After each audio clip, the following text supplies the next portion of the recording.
Hello, everyone. I'm Neha, your happiness coach.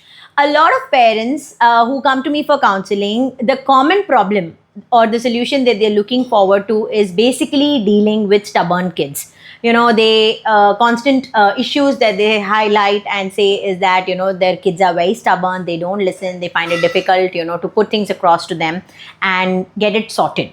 So today I'm going to be talking about a specific age category on how you can actually deal with your kids if they are aged 5 and below and when they are stubborn, because this is the right time where you can deal with them, make them understand, and also make a base so that they can build upon which and get that behavior sorted. So if a lot of them, they realize this very late. Obviously that your child is stubborn or doesn't listen to you at a very young age itself, right? When they're 2.5, 3, when they start rolling over the floor and create that mess kind of a thing. So that they are attention seeking children, and then you should be able to handle those tantrums. The earlier you handle, the better it is for you, and the better you will be as they grow up. Your life will be more sorted and easier and understandable. So let me just quickly start with the pointers. 5 things that you can do in order to get in control the stubbornness of your child.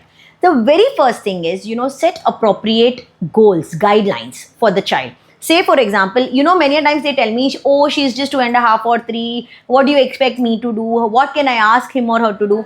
Lot of things you can ask him or her to do. When you can give them the phone and ask them to keep scrolling and doing, how do they learn nicely to maneuver around the phone, close the window, close the, open the YouTube channel and all that, right? Kids are very fast and grasping. So set guidelines for them. Only if you finish your food, after you finish your food, you have to take your plate, keep it in the sink. Only then you will be given a time of screen time of, say, 5 minutes or 10 minutes, just for an example.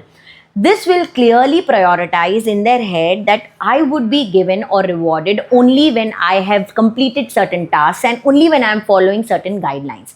This is the very first step. As parents, we feel they're too young, we should not give them tasks to do. This is where we go wrong. You can give them tasks to do, tiny things that they can start doing at their age. Just for one example, as I told you right now, is the very first thing that you can begin with. When they are playing their toys, the entire mess that they create, don't clear it up for them. Don't ask your mates to clear it up for them.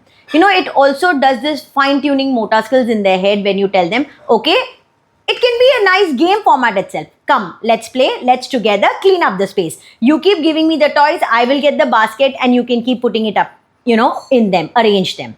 So these are a few examples that I'm giving you, which will help you set those guidelines, set those goals, and streamline their behavior in a format that they would understand. The second point is be a role model for them. Model calmness and patience. When they are doing certain things that you don't want them to do, when they are shouting and rolling over the floor, if you are shouting at a decibel which is 20 times more than what they are screeching, that's exactly what they're going to replicate. This I've told many a times in a lot of my earlier videos also. They will not learn what you preach to them or what you ask them to do. They will learn what they are seeing of how you are behaving with them. So it is difficult. I totally understand if your child is, and when you are a person who is low on patience, it becomes difficult for you to handle that situation where, if he or she is shouting or rolling on the floor, you cannot be without shouting. But if you're able to control that, then the child knows, and the child will also learn to be calmer going forward period of time. See, all these things are long-term solution, my dear parents. Many times parents tell me, I tried doing it and it didn't work. You tried it once.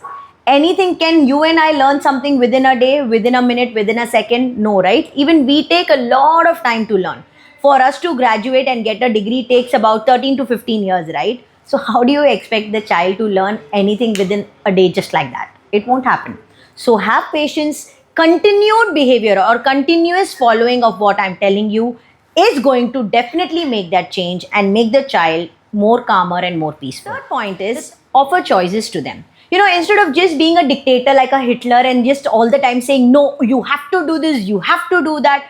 Instead of that, say, for example, the most commonest problem that I've heard from parents is clothes. The child would want to wear only, say, jeans, and they would want them to wear, say, when they're going for a wedding, a specific attire, and it messes up, and then they'll start crying and all the drama and all that. So instead of telling them that you have to wear this for today, give them choices. Maybe something of 2 of the similar types, so that they already come to a mind where, okay, I am being given a choice. I am not being dictated, which will help them ease their head already, and then they'll be easier for you to have that idea, and then you can, both the clothes that you want him or her to wear, just show it to them and let them enjoy.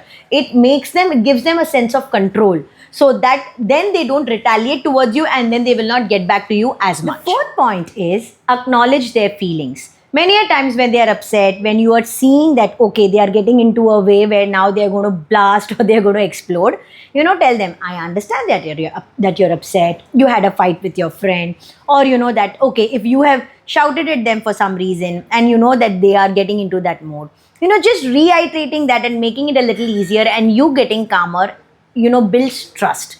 They can confide in you. They know that, okay, now I can talk to my parent. Now he or she is coming to me and asking me, and it builds a certain level of trust and helps them calm down. And the fifth and the last point is use positive reinforcement. When they do something good, when they have done something that is commendable, anything, say one day they have cleaned up their entire mess of toys without you having told them, appreciate. Let them know, so that they feel nice and they know the importance of having done that work and being appreciated at the end of the day by you. These small things make a lot of difference. Trust me, parents, a consistent follow-up on all these practices, you will see, even for a month, every single day, if you're following this, and reactions, actions, everything, if you're able to control in this setup and format, you will see the change in your child slowly, and you can make your child getting worse at an age of 9, 10, 11, getting temperamental and getting that anger issues and becoming even more stubborn. You can control it at this age itself and make your life peaceful, and even make the child be a more healthier child mentally, growing up to be a responsible individual. Do let me know how this thought connected with you, how it helped you in handling your child. Until then, it's me, Neha, saying bye.